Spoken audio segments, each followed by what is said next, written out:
Pengamat perumahan menilai kebijakan iuran tabungan perumahan rakyat (TAPERA) tidak masuk akal untuk menyediakan hunian rakyat yang terjangkau selama pemerintah tidak melakukan intervensi apapun terhadap penguasaan tanah, harga tanah, dan pengembangan kawasan baru.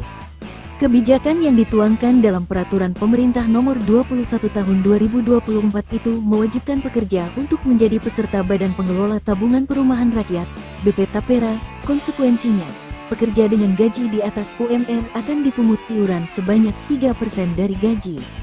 Itulah sebabnya, menurut dosen kelompok keahlian perumahan permukiman Sekolah Arsitektur Perencanaan dan Pengembangan Kebijakan (SKPPK) Institut Teknologi Bandung, ITB, Jehansyah Siregar, kebijakan iuran TAPERA harus dibatalkan sebab niatnya hanya demi mengutip uang rakyat yang rentan diselewengkan seperti pada program jaminan sosial di Asabri, Jiwasraya, serta Taspen. Akan tetapi Kepala Staf Kepresidenan, Muldoko, mengatakan program iuran TAPERA tidak akan ditunda dan akan tetap berjalan pada tahun 2027. Komisioner Badan Pengelola, BP, TAPERA, Heru Putio Nugroho, mengeklaim TAPERA penting diimplementasikan untuk menekan angka ketimpangan pemilikan rumah atau backlog yang dilaporkan mencapai 9,95 juta anggota keluarga. TAPERA dikritik warganet kehadiran kebijakan teranyar pemerintah yakni TAPERA atau Tabungan Perumahan Rakyat menuai polemik. Di media sosial X, warganet menyebut kebijakan ini hanya memberatkan pekerja karena lagi-lagi gaji mereka harus dipotong sebesar 2,5% 3% di luar pajak penghasilan. Bayangin aja, ada karyawan gajinya 10 juta rupiah, lalu dipotong pajak penghasilan atau biasa disebut dengan PPh 21 sebesar 2%. BPJS Kesehatan 1%, BPJS Ketenagakerjaan 2%, Jaminan Hari Tua 1%, terus bakal nambah TAPERA 2,5%, sebut akun @ripkadel. Belum apa-apa sudah kepotong 8,5% alias Rp850.000, ditambah anggaplah Rp500.000 sebagai potongan PPN belanja kalian. Tiap bulan sudah kerja sampai nangis, hilang gitu aja, sambungnya. Mantan Menko Polhukam Mahfud MD juga ikut berkomentar. Dia bilang, pemerintah perlu betul-betul mempertimbangkan suara publik terkait TAPERA. Kalau tidak ada jaminan akan mendapat rumah dari pemerintah bagi penabung, maka hitungan matematisnya memang tidak masuk akal, ucap Mahfud MD. Kesan TAPERA tidak rasional pun diutarakan selebritas @Soleh Solihun yang menyebut bahwa perlu waktu 100 tahun bagi pekerja bergaji 10 juta rupiah untuk mendapatkan rumah. Kalau gaji 10 juta rupiah per bulan, dipotong TAPERA 3%, maka setahun terkumpul 3,6 juta rupiah. Jadinya 100 tahun menabung, akhirnya bisa deh dapat rumah yang harganya 360 juta rupiah. Ngitungnya gitu gak sih? Komika @Kiki Saputri bahkan menyebut TAPERA sebagai tabungan penderitaan rakyat. Apa alasan pemerintah membuat TAPERA? Komisioner BP TAPERA, Heru Putio Nugroho, menjelaskan program iuran TAPERA ditujukan untuk menekan angka ketimpangan pemilikan rumah atau backlog yang dilaporkan mencapai 9,95 juta anggota keluarga. Sementara kemampuan pemerintah untuk menyediakan rumah, klaimnya, sangat terbatas. Oleh karena itu, implementasi TAPERA dinilai menjadi salah satu jalan yang mampu mengatasi persoalan tersebut. Pertumbuhan demat, permintaan, tiap tahun 700.000 sampai 800.000 keluarga baru yang tidak punya rumah. Jadi kalau mengandalkan pemerintah saja tak akan terkejar backlognya, ujar Budi dalam konferensi pers di kantor staf kepresidenan Jakarta, Jumat, 31/05. Makanya perlu ada grand design yang melibatkan masyarakat bersama pemerintah, bareng, konsepnya bukan iuran, tetapi menabung, sambungnya. Dia menambahkan pekerja yang sudah punya rumah maka sebagian tabungannya digunakan untuk mensubsidi KPR yang belum memiliki rumah. Itu dilakukan agar bunga kreditnya tetap lebih rendah dari KPR komersial yang saat ini mencapai 5%. Jadi kenapa harus ikut menabung? Ya prinsipnya gotong royong di UU-nya itu, UU Nomor 4 Tahun 2016.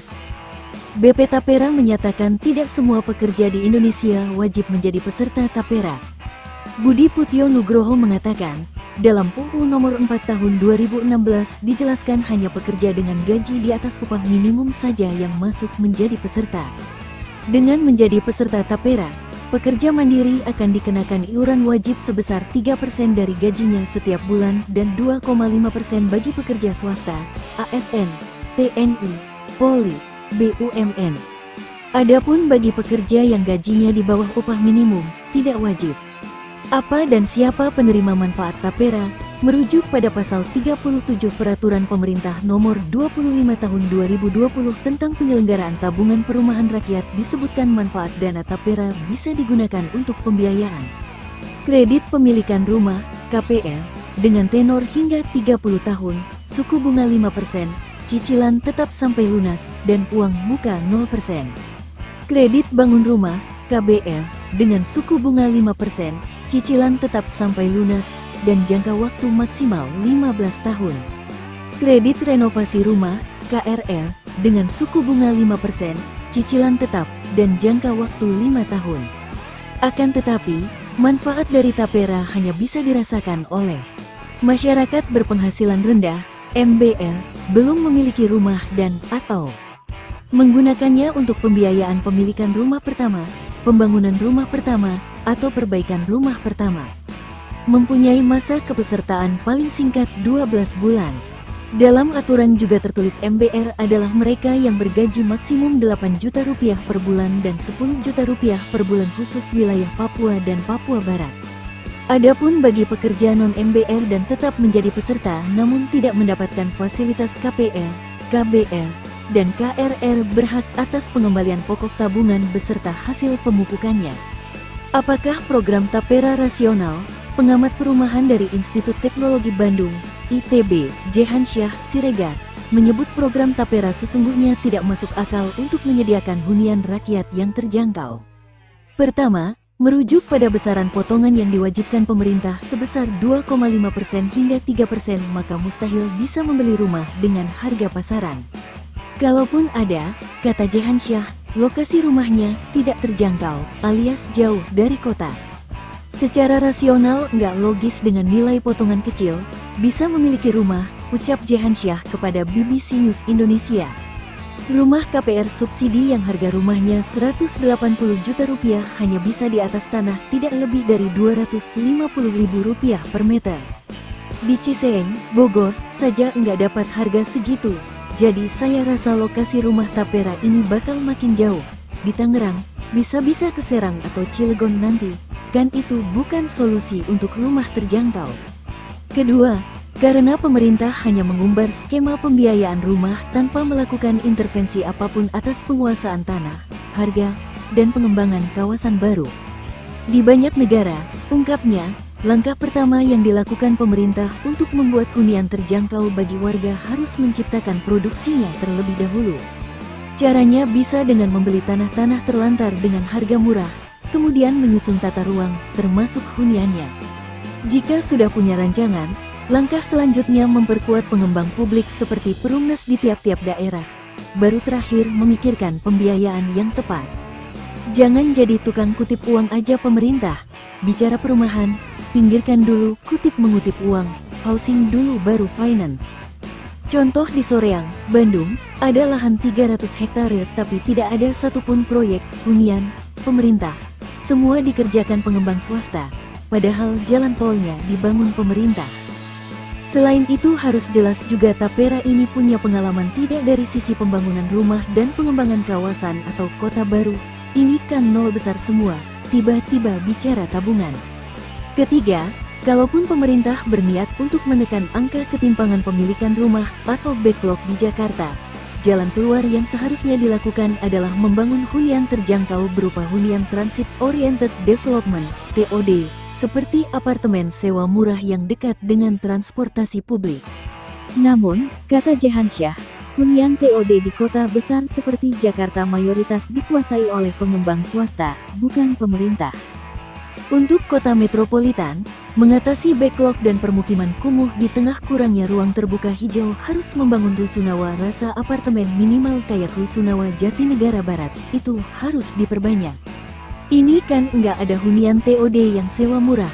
Menurut Jehansyah, pembiayaan Tapera yang mengutip uang dari masyarakat atas nama gotong royong bisa disebut sebagai penipuan. Sebab bagaimanapun, katanya, Kewajiban menyediakan rumah bagi warga menjadi tanggung jawab pemerintah, bukan rakyat. Kewajiban itu, sambung Jehansyah, tertuang dalam pasal 33 UUD 1945 di mana bumi dapat diartikan tanah yang sedianya dikuasai negara dan dipergunakan untuk sebesar-besarnya kemakmuran rakyat.